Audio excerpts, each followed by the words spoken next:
Hello learners, welcome to our channel एडविस Pawan. I hope आप लोग सभी के अच्छे होंगे। आज हम लोग क्लास 9 के लिए एक इम्पॉर्टेंट टॉपिक का डिस्कशन करने वाले हैं इंग्लिश सब्जेक्ट से रिलेटेड, और वो है एक पोइट्री जिसका टाइटल है विंड। ठीक है, विंड पोइट्री का आज हम लोग मल्टीपल चॉइस क्वेश्चंस का प्रैक्टिस करने वाले हैं। ठीक है, विंड पोइट्री जो है वो सुब्रमण्य भारती जी के द्वारा लिखी गई है, तमिल राइटर, और इसका तमिल से इंग्लिश में ट्रांसलेशन किया गया है A.K. रामानुजन के द्वारा। ठीक है, ये ट्रांसलेशन है, लेकिन ओरिजिनल में विंड पोइट्री लिखी गई है सुब्रमण्य भारती के द्वारा। तो उसी पोइट्री विंड, ठीक है, जो कि आप लोगों की सेकंड नंबर की पोइट्री है, इसका हम लोग आज प्रैक्टिस करने वाले हैं। MCQs question number 1, who is the poet of the poem wind. सबसे पहले कविता का पोएट तो आप लोगों को पूछता ही है। देखिएगा, पोइट्री से रिलेटेड लेखक का नाम और कविता का नाम 2 नंबर में क्वेश्चन पूछता है। तो वही पहला क्वेश्चन हमारा बनता है, who is the poet of the poem wind, यानी विंड कविता के लेखक कौन है। सुब्रमण्य भारती, कोएट्स्की ने, रॉबर्ट फ्रोस्ट या फिर फोप कैरी। ठीक है, तो इसका राइट आंसर, जैसे मैंने अभी पहले एक्सप्लेन कर दिया, सुब्रमण्य भारती जी के द्वारा ये कविता लिखी गई है। कौन सी कविता? विंड। ठीक है, option is a. Next question number 2, in the poem wind, इस विंड कविता में द पोएट, 2 बार आ गया, the poet talks about the power of. ठीक है, इस कविता में लेखक के द्वारा किसके पावर की बात कही गई है? वाटर के पावर की, ठीक है, मैन के पावर की, विंड के पावर की, या फायर के पावर की? जाहिर सी बात है, कविता का टाइटल विंड है तो विंड ही होगा आंसर। विंड के पावर की बात कही गई है। Question number 3, who is affected by the wind. तीसरे नंबर क्वेश्चन बोल रहा है कि विंड से कौन प्रभावित होता है। ठीक है, तो विंड से कौन प्रभावित होता है? स्ट्रॉन्ग, वीक, ह्यूमंस या animals.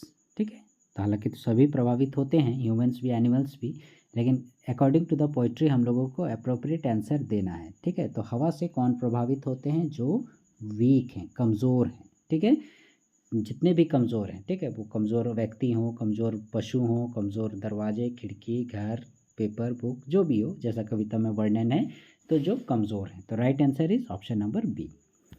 Next question number 4, what is the meaning of the word crumbling in wind. Wind poetry में इस वर्ड का मीनिंग क्या है? क्रम्बलिंग जो बार बार यूज़ किया गया है, उसका मीनिंग क्या है? क्रम्बलिंग मीन्स होता है जॉइनिंग, जोड़ना, ब्रेकिंग, तोड़ना, थ्रोइंग, फेंकना, मिक्सिंग, मिक्स करना। ठीक है, तो इसका राइट आंसर हो जाएगा ब्रेकिंग। ठीक है, क्रम्बलिंग मीन्स तोड़ना, टूटना। 5, what sort of houses does the poet ask us to make in wind. यानी विंड कविता में लेखक जो है हमको किस प्रकार के घर बनाने की सलाह देते हैं। ठीक है, कि इस प्रकार का घर बनाइए तो हवा से आपको कोई नुकसान नहीं होगा। ठीक है, वीक हाउसेस, कमज़ोर houses, strong houses, beautiful houses, या फिर हट्स, झोपड़ी। तो देखिएगा, कुछ क्वेश्चन के जैसे मैं बार बार बोलता हूँ कि आपके सेंस के अनुसार भी आप उसका आंसर दे सकते हैं। तो हट यानी झोपड़ी नहीं होगा, क्योंकि झोपड़ी तो हवा में ऐसे ही उड़ जाएगा। ब्यूटीफुल हाउसेस, सुंदर घर का कोई काम नहीं है, क्योंकि हमको क्या चाहिए? मजबूत घर चाहिए। तो राइट आंसर क्या हो जाएगा? Strong houses. वीक हाउसेस तो होगा ही नहीं, तो right answer is strong houses. ठीक है, लेखक हमें कैसा घर बनाने की सलाह देते हैं? मजबूत घर बनाने की सलाह देते हैं। ठीक है, next question number 6, the poet is asking the wind to blow. लेखक जो है विंड से कहते हैं, लेखक विंड से कहते हैं, ठीक है, आस्किंग क्या कहते हैं? टू ब्लो, यानी बहने के लिए कहते हैं। कैसा?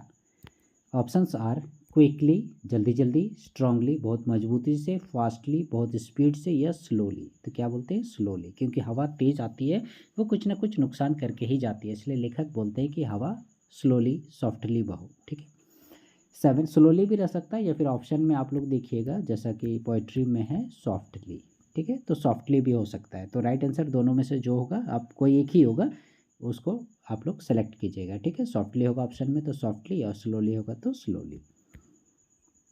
Next question number 7, we can make friends with the wind god if we are dash. हम लोग जो हैं विंड गॉड से फ्रेंडशिप कर सकते हैं, इफ़ वी आर, यदि हम लोग ब्यूटीफुल हैं, सुंदर हैं, स्ट्रॉन्ग हैं, स्मार्ट हैं, या हैंडसम हैं। तो देखिएगा, ब्यूटीफुल मैंने पहले ही बताया, सुंदरता, स्मार्टनेस या हैंडसमनेस का कोई काम नहीं है, हमें मजबूत होना पड़ेगा, तब जाके हम हवा से क्या कर सकते हैं? दोस्ती कर सकते हैं। ठीक है, the right answer is option number B. We can make friends with the wind if we are strong. Question number 8. All the weak things dash when they face strong wind. ठीक है, या फिल इन द ब्लैंक्स है कि जितने भी week things हैं यानी कमज़ोर चीज़ें हैं, ये सभी जब किसको फेस करती हैं, किसका सामना करती हैं, स्ट्रॉन्ग विंड का सामना करती हैं, तो इनका क्या होता है? कोलैप्स, टूट जाना, धराशायी हो जाना, या रिवाइव, फिर से जीवित हो उठना, रिबिल्ड, फिर से पुनर्निर्माण, या फिर लॉफ्स, हंसना। तो all the weak things collapse यानी टूट जाना, बह जाना, ढह जाना, गिर जाना, इसका मीनिंग होता है कोलैप्स का। ठीक है, तो right answer is option number A. ठीक है, मीनिंग क्या हो जाएगा? ऑल द वीक थिंग्स, जितने भी कमज़ोर चीज़ें हैं वो कोलैप्स हो जाती हैं when the face strong wind. Right answer is option number A. 9.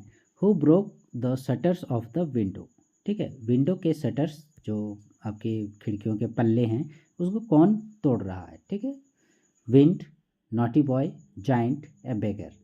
तो देखिएगा आपका नॉटी बॉय और बेगर का यहाँ पर कोई काम नहीं है, जाइंट का भी कोई जिक्र नहीं है, तो राइट आंसर हो जाएगा आप लोगों का विंड। ठीक है, क्योंकि पोइट्री ही विंड के विषय में है। तो खिड़कियों को कौन तोड़ रहा है? हवा, विंड तोड़ रही है। ठीक है, next question number 10.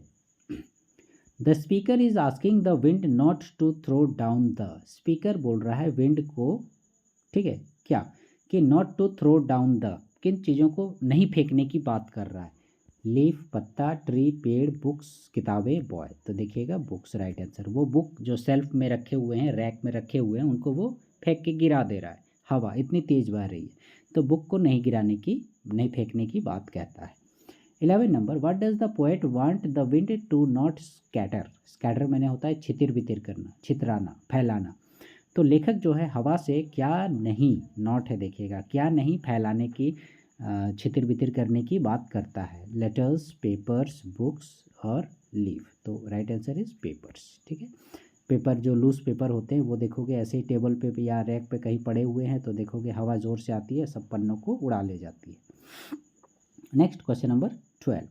The wind गोड विनोस।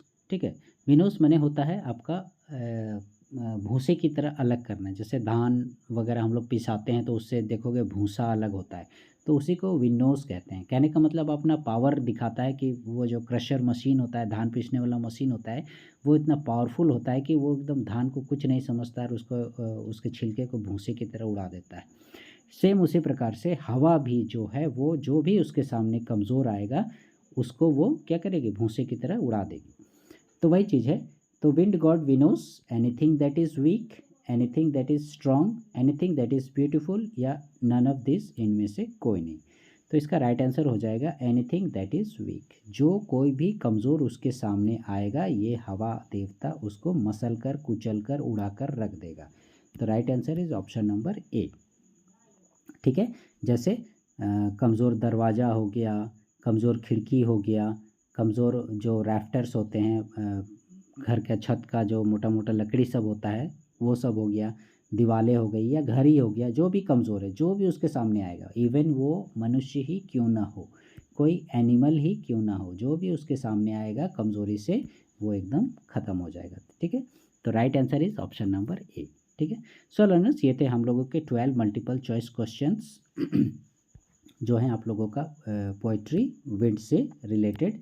और इतना में ही नहीं, इसका हम लोग सेकंड पार्ट भी लेकर आएंगे, आप लोग उसे भी मिस नहीं कीजिएगा, ज़रूर देखिएगा। काफ़ी इंपॉर्टेंट क्वेश्चंस का कलेक्शंस है और एग्जामिनेशन पॉइंट ऑफ व्यू से काफ़ी इंपॉर्टेंट है। So learners, please stay connected with our channel एडविस Pawan and please like, share, subscribe our channel. Thank you.